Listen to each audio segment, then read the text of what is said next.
when you transport trees, you got to understand the harvest angle of the root ball. This angle right here is important. It matches this side here with the flat bottom. When they lay on their side, they're not laying on the point. They're not laying perfectly horizontal.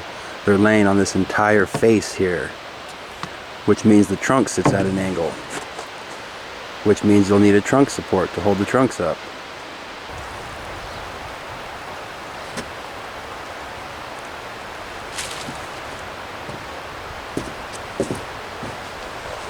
You can see we're laying on the entire face here.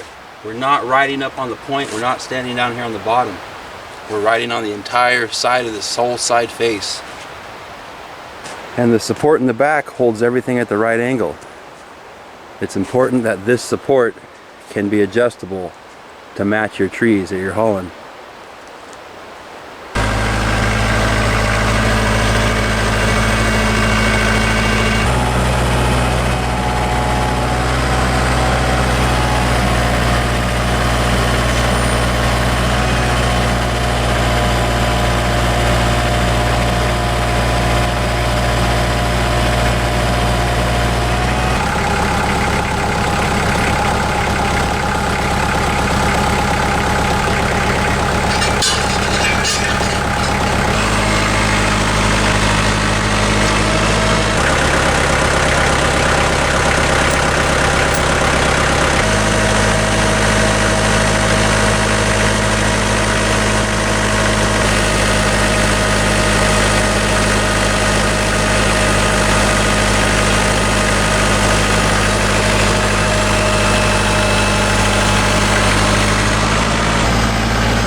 Alright folks, let me show you what we did.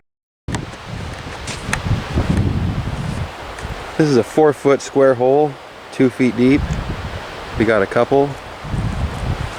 And we got a 5 to 6 foot square hole, 2 feet deep. I like square holes, they're my favorite. So if I were you, I'd square up, people. Square up. Square up. And we're going to be waiting before we can get any farther.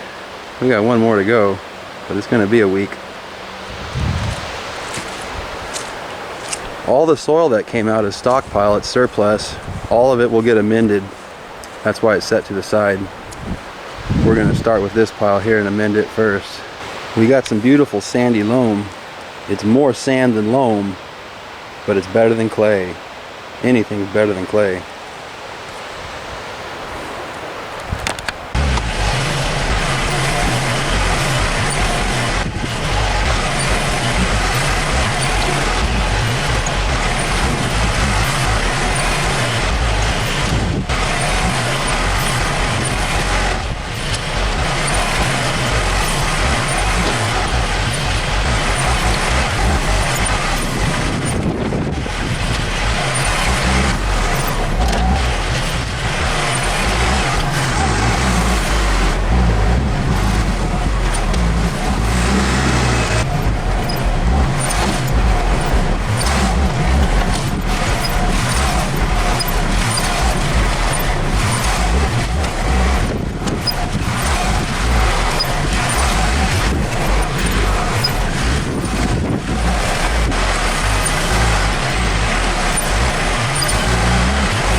Show you what we came up with here, folks. A really nice blend of soil. Wow, this is great.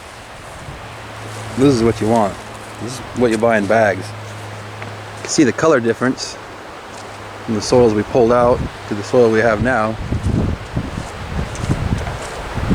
Poles are waiting for some trees. I'm waiting for some lunch.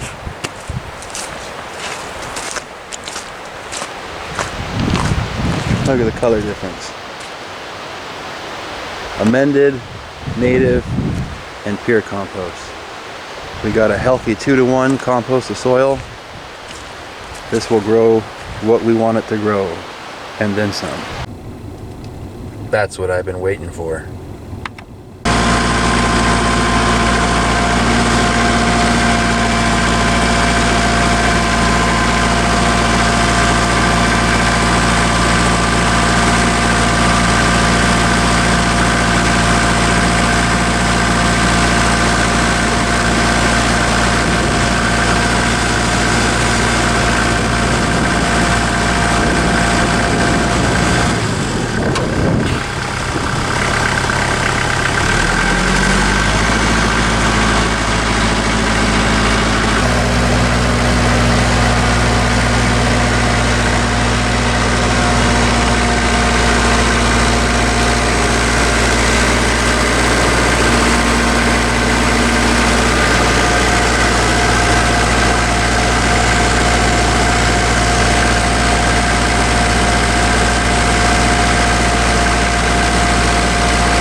Well, we got our 3 maples in. Nice and straight. Got the 3 pines in. We'll leave everything as is and we'll bring in some soil. We'll switch from the forks back to the bucket. This is our compost. That's our planting mix over there.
Got us some backfilling done.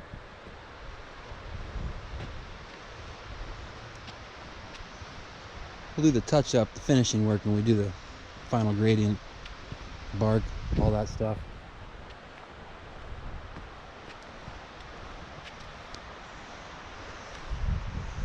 Starting to do its job, starting to provide privacy.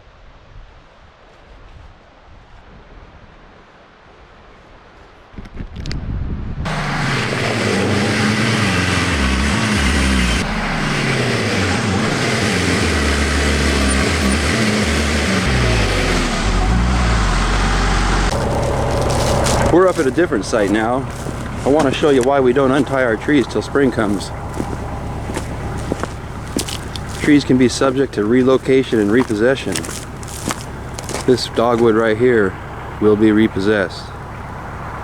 And it's a good thing nothing's untied. It'll transplant just fine.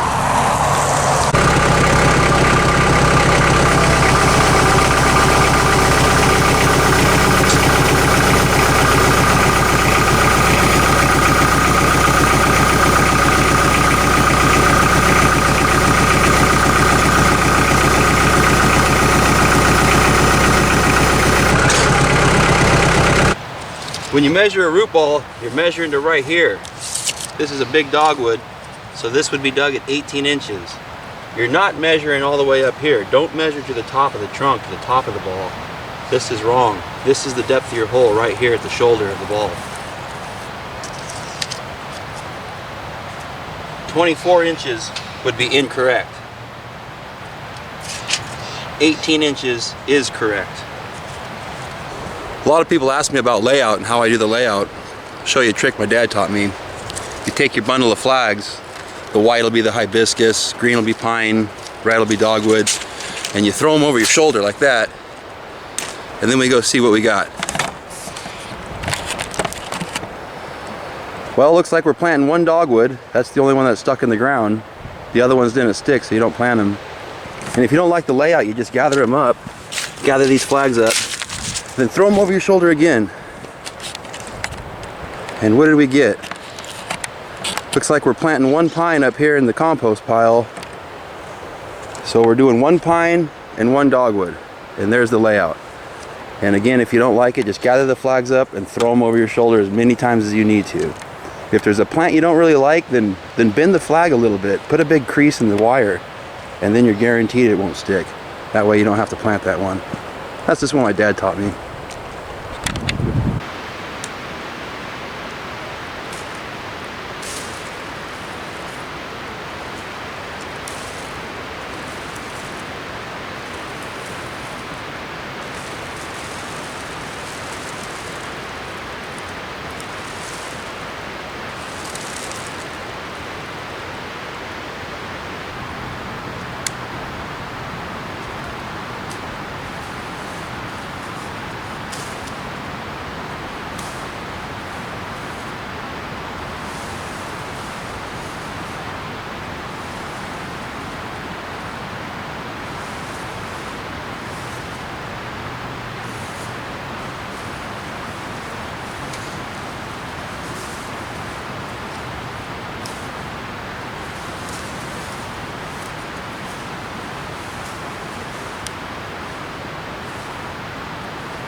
Let's take a look at compost.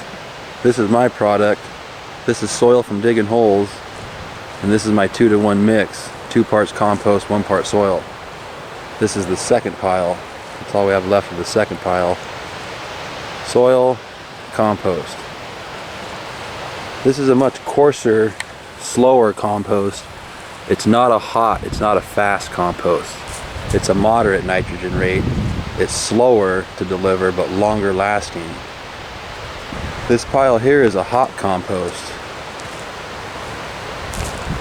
It's derived out of fleshy fruit and a mushroom based compost. It's a lot hotter, a lot faster, a lot shorter lived.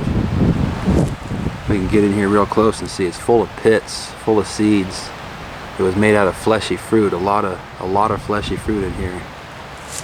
And when we dig in, we can see it's a lot finer than mine.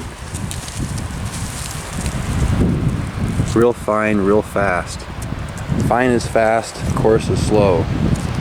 This is great for vegetables, pot growers, garden boxes, veggie boxes, anything that needs it now, needs it fast, and needs it this season. It's not a second year product really. We're not going to use this one. We'll stick to my product back there. We got a load of new arrivals, some nice shrubs. Blue Star Juniper, 25-year-old. The Sangukaku are for me, that's for inventory, and one of the Pacific Junipers. We're starting to fill up out here. A couple of lace leaves are going in also. Nice warm weather, 60 degrees.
Well, let's take a look here.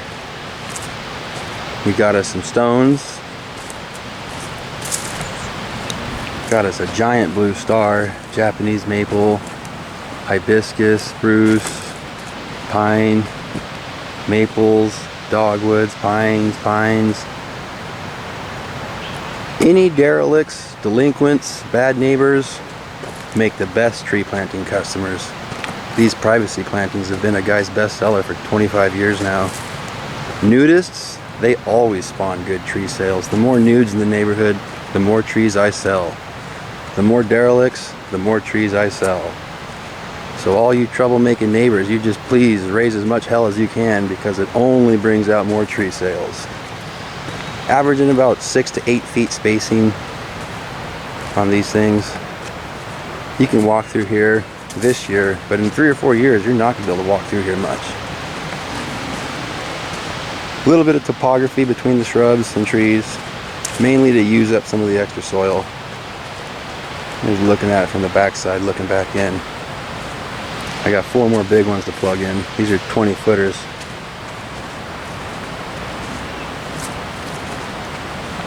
Doing a real nice job hiding things.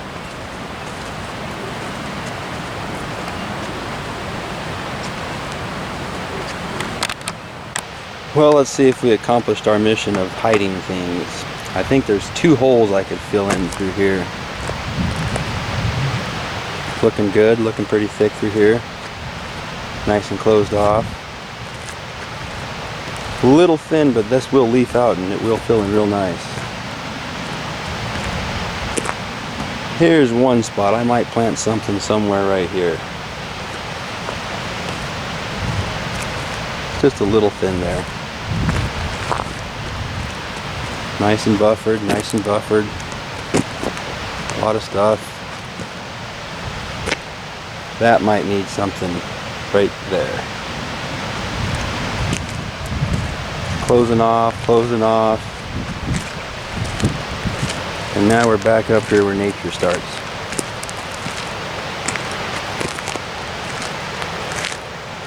Here's where those last 2 big ones go. We're up here on top of this hill looking down. So we'll get one here, block this gap, and one somewhere in here to block this gap. And then we're back into the big thicket, back into nature. So there you go. Last tree, last tree.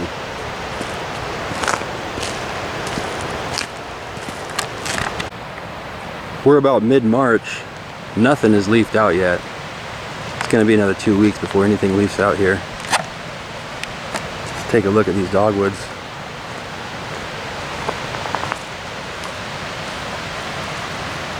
Lot of flower buds. Wow, that's gonna be pretty. This will be a nice one. That's a beautifully shaped dogwood. Some of the last of my big stock.